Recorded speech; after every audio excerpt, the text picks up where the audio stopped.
I had no business background, no education, nothing. I have built myself up from literally zero without a mentor, because I didn't have a mentor.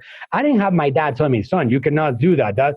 These are the rules. And I didn't know. Hey, man, I had to feed my family. That was it was a motivation to survive. We're all about turning a crappy situation into something positive. $250,000 of credit card debt. I still remember the day when no one turned up. Throw it in the garbage and start from scratch. I could give myself a chance, so I started something. I mean, I think that counts as from poop to gold. Our sponsor for this episode is our 14-day video script challenge. Yes, we are sponsoring our own show. Yes, we are. Welcome back to From Poop to Gold. I'm Benton Crane, your co-host and the CEO of Harmon Brothers. Today I'm joined by a very special guest. I have Manuel Suarez, the marketing ninja, on the line with me today. Welcome to the show, Manuel. Oh, it's an absolute pleasure to be here, guys. Thank you for inviting me. Okay, Manuel, tell our listeners who you are. Who is the marketing ninja and what do you do? Well, I think that I can call myself a work in progress, man. I have been pushing for the last 7 years, getting good in this subject. I don't have a marketing degree. I became a marketing expert myself with a lot of study. I think it started with me just because I wanted to find an opportunity for me to get good at something, not knowing where the future was going to take me. And I became a marketing expert. I talk to the world in the subject of marketing right now, social media platforms. I have a marketing agency called AGM, which stands for Attention Grabbing Media. I work with a lot of great businesses and a lot of great people. I built this organization from just me about 4 years ago to now 60 of us. Wow. And we have a great group of people. We got a lot of great clients, a lot of great accounts. I work with some major influencers. One of those people I'm lucky enough to call dad in this life. So it's part of my story that I made him a superpower. And I work with people like Dr. Eric Berg, who's another major influencer, musicians like Chick Corea, incredible celebrities like Nancy Cartwright, and who's the voice of Bart Simpson, and the list goes on and on. So today still, I kind of have to pinch myself to know the people that want to have me around, sitting around them on their tables. So it's what I do. I got obsessed over the subject of marketing and sending your message out there far and wide. I got obsessed with the opportunities and the platforms that we are given access to that our ancestors never had. And just because of that, a few years ago, it feels like a long time ago already, I decided to not take them for granted and do something about it. And I discovered accidentally, I call myself an accidental marketer, because I first had to figure out how to make some money so I can put some bread on the table. I became good in the subject of marketing, and I haven't stopped, and I get obsessed over spreading good messages, which is absolutely similar to what you guys have done over the last many, many years, because I absolutely have followed your career and Harmon Brothers and everything that you guys put together. I'm a big, big fan of that. So you guys have been a good role model for people like me. And I just spread the message, man. I just find somebody that wants to get their message seen by the world. And that's what led me to, as I had success, build my own agency and help other people along the way do the same thing. That's awesome. As you kind of describe describe what you do. I love the tone of humility that kind of pervades it all. I feel like you're my people. Appreciate that. Now, let's go back in time though. I want to dive into your poop to gold journey a little bit, and I want to uncover the path that has led you here, and what are some of the obstacles that you had to overcome on the way. I think for me, it all started. I'm 39 years old right now, as of the time of this interview here. And I think most of my life, I've heard a lot of entrepreneurs. I know you probably have too, because it's out there, that you are either born a businessman, entrepreneur, or you're not, right? Either you're meant to be one, or you're meant to be an employee, or that's kind of like the way it's actually supposed to be. I have a very different story to that. I'm 39 years old. For the first 30 years of my life, I couldn't care less about business, I had no desire, no interest. I had no particular passion. I could say that I was pretty much asleep, and very, very asleep and dormant in this world, and just doing my 9 to 5. Well, yeah, going through the motions. I had my 9 to 5. I just kept on going. I had my family. I got married when I was 25. By the time that I was 30, I already had my third kid. So, I was going through the motions, and I was unlucky enough, or let's say lucky enough, that I bought a property. This is my poop moment, right? In which I had a paycheck, steady paycheck. It was about $550 a week, working full time. My wife had her own paycheck, $500 a week. She was an employee too. UPDU, right? Amazing. We were making $4,000 a month. Everything is fantastic, right? The world is beautiful. 2008, end of 2007, I think it was. You guys all know what was happening around that time zone. But around that era, in which, again, I just had this employee motion, consistent rat race, like they like to say. I said to my wife, why don't we buy a house? What a great idea. Let's buy a property. And I said, I found one. Let's go and check it out. So I applied, and I had about $200 in my savings account, which I was very proud of at that moment. And my wife said, let's do it. So we got into a loan, $250,000. All right. It was a $250,000 property. That it now that you think about it, it's like hindsight, right? What kind of a bank, what kind of like criminal bank is going to lend an individual $250,000 when they don't have not even $1,000 in savings? It's insanity. 0% down, right? And then what the heck, right? I don't even understand. It's no wonder the economy collapsed at that point, right? So I think that I officially, like, no kidding. I honestly believe what I'm about to tell you.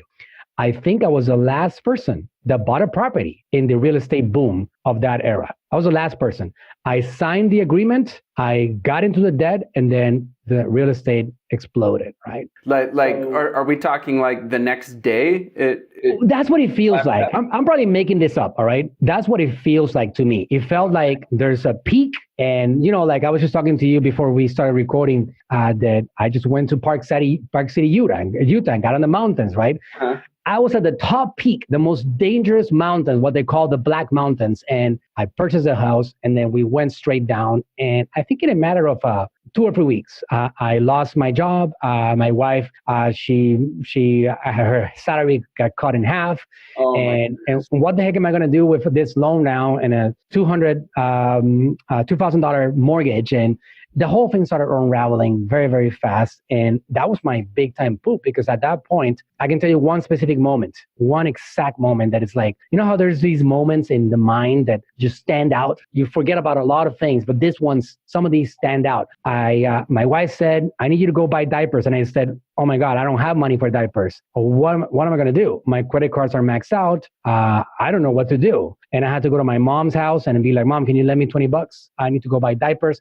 That's the moment that I said, holy cow, what the heck am I going to do with my life? And that was just, I think about 11 years ago or something like that, around that time. My time frame is a little bit lost. So it might have been somewhere in 2009, in which after months of having paid the mortgage that I was able to manage, then I wasn't able to, and I said, I'm not going to do this anymore. So that was somewhere in 2009, in which my big poop moment occurred at that point. Did you lose the house? I lost the house. I went bankrupt in 2010. My bankruptcy was final. The final decree came out. I went back to zero. I restarted everything.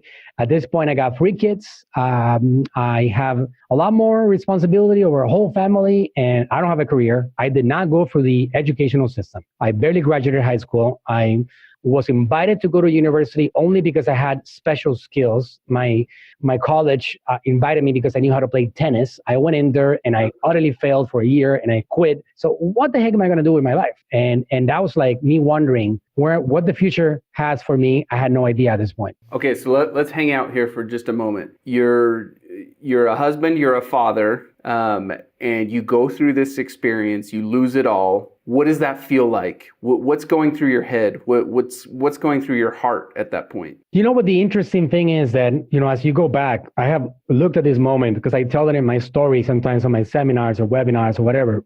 As I look back, it didn't feel surprising that I had gone through that particular horrible situation, or that I was going through it. And the main reason why is because I didn't understand at this point that I had any power whatsoever. I felt incapable. I felt overall, I was supposed to be a failure. My mom thought that I was supposed to be a failure. Why am I supposed to be successful? I didn't go through the system.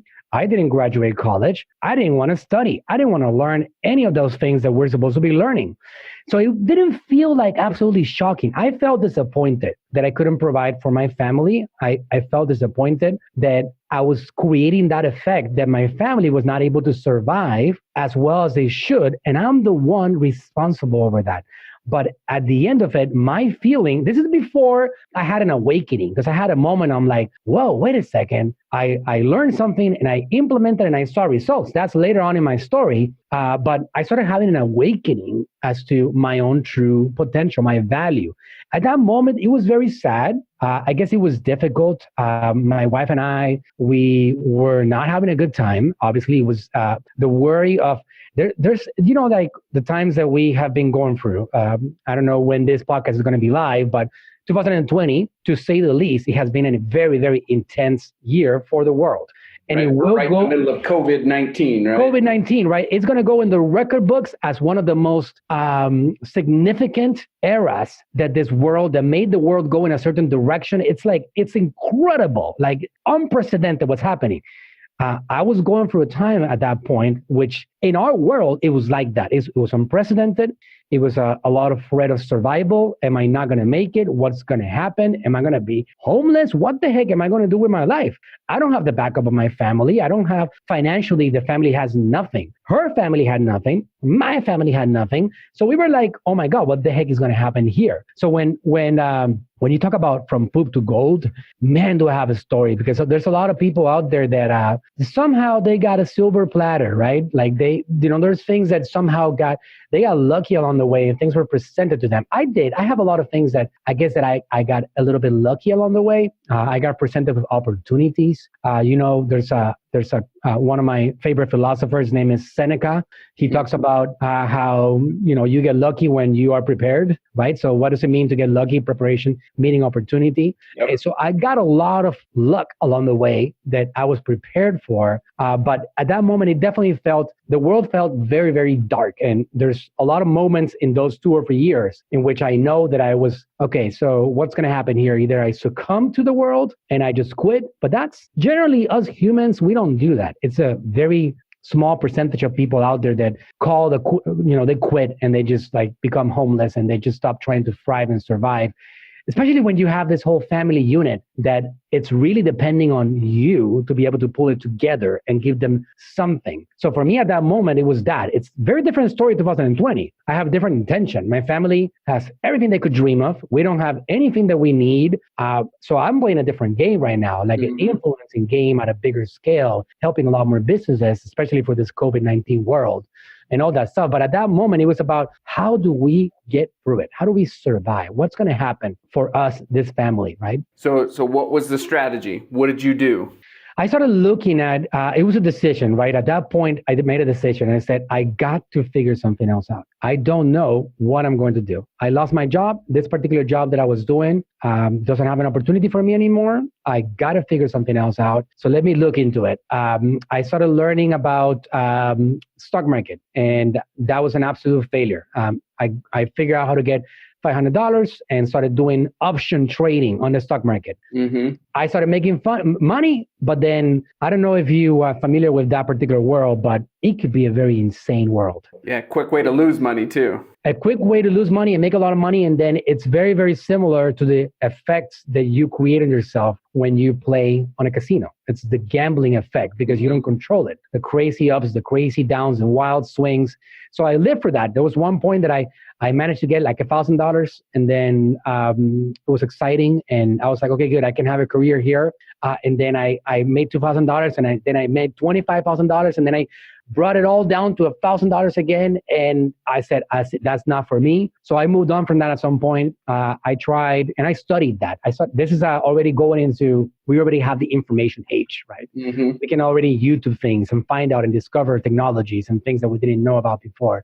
I started also learning about real estate and flipping houses. And then I got a partner who, funny story, still my partner today. We epically failed on that particular venture, but I don't know if you've heard the term hard money lending. Have you heard about that? I'm not familiar with it, but I've heard of it. It's a criminal loan, all right, in which you get a loan so you can invest on a property, and you end up paying 25% interest or something like off the charts, but you get the money and you can buy. So we got hard money lending, even if you have bad credit, and we bought a house and we flipped it.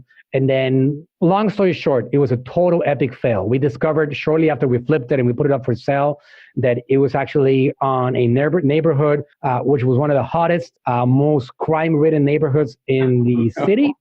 And also, they had a drug point in the corner. So nobody bought it, right? Nobody was interested in the house. So we actually had to get rid of it. And that led us to 2010. At that point, this is 2010 still, bankruptcy goes final. And at that point, after several failures, I kept on trying. Like I started showing up on seminars. I remember going up to, I was in Tampa and I went to a seminar by, it wasn't even Robert Kiyosaki. It was Robert Kiyosaki's team. And it was like a free seminar on real estate and doing this. I just kept on trying things until I eventually, at some point, after many, many failures, after not surviving well, after not being able to provide for the family and everything, at some point in 2012, that's where my gold path, like that's it. That was the end of my decline. It was the turning. 2012. Yeah, 2012. And I can tell you what happened at that moment. I discovered something accidentally, what happened was that I had my brother-in-law. He showed up in my house and he started ranting and bragging about this thing called Amazon Prime and selling your own stuff on Amazon. And at that moment already, I was an Amazon user and I would buy my things on Amazon. And then he would say things like, did you know that about 40% of people that are of the things that you buy on Amazon are being sold by people like you and me in their kitchens? And I said, what? No way. I thought these boxes were coming in from Amazon. And yeah, they're coming in from Amazon, but they have something called Fulfilled by Amazon. And that was like a big, wait a second. Okay, so this could happen. And that triggered an idea. And my original idea, which I guess was one of the major crucial points in my development over the last 8 years now. That idea was, okay, so I got an idea. I went to one of the people that I was working for at that point. He was a fellow staff member on an organization that I was working for at that point, making peanuts. And I said, his name is Ernesto. And I said, Ernesto, he still works for me today. Do you know those bed sheets that you sell on the weekend on the road? Can I see one of those? He's been doing this on the weekend because he doesn't make enough money. He grabs a tent. I don't know if you guys have seen that in your city, but he grabs a tent and he puts a table and he puts a big banner and he says, 100% microfiber bed sheets, brand Clara Clark or whatever, right? Mm-hmm. And I said, let me see those bed sheets. And I looked at it and I opened it and I noticed that those bed sheets were not branded. That the only brand that you could see on that entire packaging was the top little label that was on it, that all I had to do was remove it, right? So what did I do? I got on my computer and I found somebody that on Fiverr, and then we worked together and we created an initial design for a label with the same dimensions. Horrible. It worked. We grabbed our printer, we printed 1,000 of these labels, and then manually we removed the 1,000 labels of the bed sheets, and we plugged in our own bed sheets, and we called that brand Cozy House Collection, COSY. This brand, I wanted to call it COZY, but that wasn't available. It was taken. And I did some research and I said, cozy has to be used somewhere. And then I found out that the word cozy is used in the United Kingdom. Perfect, good, we can use that. Let's go. Let's brand it. We bought the website, we bought the brand, and we got it up on Amazon and it started selling. And then I just became good in the subject of Amazon and I dove into it very deeply. And I became a marketer just by doing that. And for a whole year and a half, all the way to 2014, I just put my head down and worked on it because we had Ernesto, who was the one that was selling on the road. He was getting consignment, which makes it so much easier because we didn't have to do any investment. So again, you see opportunities, right? Like I got prepared and then he said, I say, how much money do we need to get 1,000 bed sheets? Oh, don't worry about it. We can get consignment. Oh my God, that's like a dream come true. Let's go, right? So we started selling and we would just list them for $30 and Amazon would just pay us for every single one that they sold in a year. Hold on, Manuel. I've got to ask. So you've got you're getting these sheets from some sort of supplier. Is the supplier cool with you pulling off their label and putting on your own? Let me be honest. I never asked the question. All right. I sold a lot of the bed sheets. I helped them sell a lot in a matter of 18 months. And I can tell you, like, I don't own the brand anymore. I sold it 2 years ago. It's still alive and well, and it's doing a lot of money, right? I set it up and it's a powerful brand. And I never asked permission to put my own label on it. All right. So whether that was me being a rookie, I mean, I already told you my story. I had no business background, no education, nothing. I have built myself up from literally zero without a mentor, because I didn't have a mentor. I didn't have my dad tell me, son, you cannot do that. These are the rules. And I didn't know. Hey, man, I had to feed my family. That was it was a motivation to survive.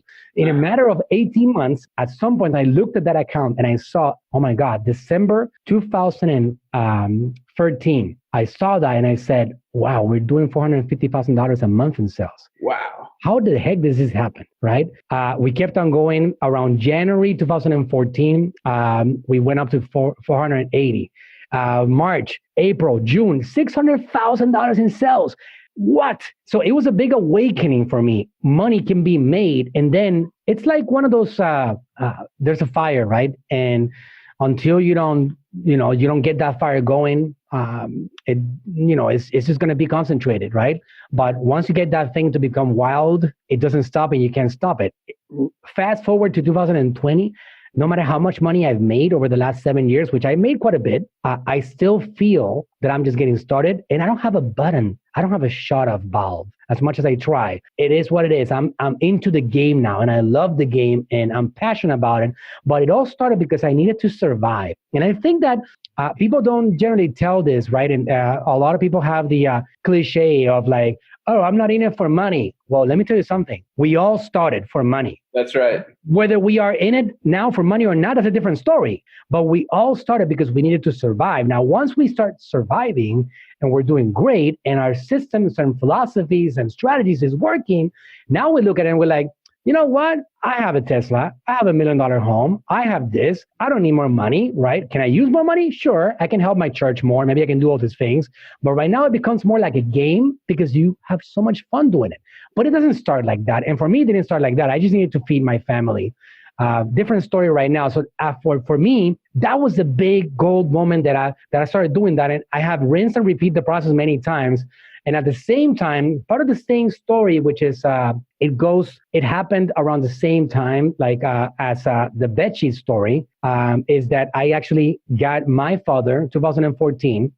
We got him on YouTube, and he actually was 2013 at some point. And he's on a small island in Puerto Rico, and his business is not doing well. Before the Puerto Rico hurricane, you guys have, everybody has heard about the natural disaster that the island went through. Before that, the island was bankrupt island, in a lot of trouble, so he wasn't having business.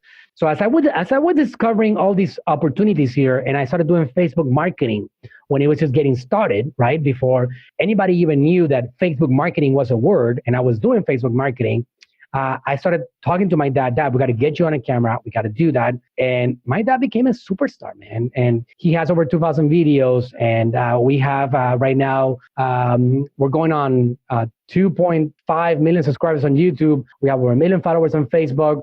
And he's an international powerhouse in 9 countries, 70 years old. His name is Manuel Suarez, and he has a YouTube channel called Metabolismo TV, and we service the Latin community.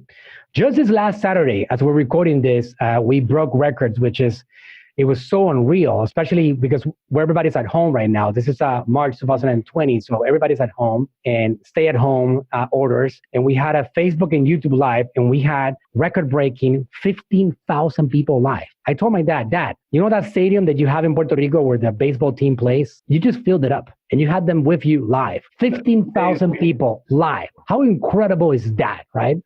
So it is an opportunity. It's an opportunity that we have today about in these platforms. And I do that every day. I work with one of the greatest musicians in the world. His name is Chick Corea. He's 23 Grammy Award winner. Like, this guy is a legend that I get to work with every day. He's doing Facebook Lives. He's doing videos every day. He's reaching the millions of people and just revolutionizing with the use of these platforms. So this is my hunger. This is my drive. This is what pushes me now every single day. I think that summarizes it a little bit. Incredible. Mel, thank you for sharing your story with us. It is so fun to get to know you and to hear, that path that you went on, and to go from, losing everything to that instinct to survive, to having your breakthroughs, your gold moments, and then, creating what you've created today. It's spectacular. Now, I want to be super respectful of your time, Manuel.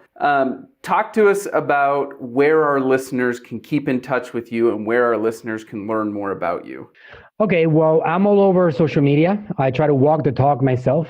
Just search for Manuel Suarez on YouTube or Facebook or Instagram or LinkedIn or wherever your favorite platform is. If you check out my blog, manuelsuarez.com, my personal obsession is now along the way. I've always been a big talker. Before I was a marketer, before I was a business owner, I used to, take control of conversations, and that's what I would love to do the most. So instead of just me focusing on being behind the screen and making money, I just talk to the world. A lot of the things that I do, because I have this marketing agency now, and we help a lot of businesses, is that I show people what we're doing, and I teach people about the results and different practical things that could be implemented. As you know, I like to call myself the marketing ninja. It was my initial attack as a personal brand was Facebook and social media. I realized along the way that I just have a marketing mind. That's my thing. That's my skill, my superpower that I bring to the world. And because of that, I teach people about these platforms, whatever they are, and practical things that they could be doing on them. I also have a podcast called the Facebook Marketing Ninja Podcast, in which I teach people about how to use these platforms and things that I'm observing with the data that I'm actually acquiring every single day. Awesome.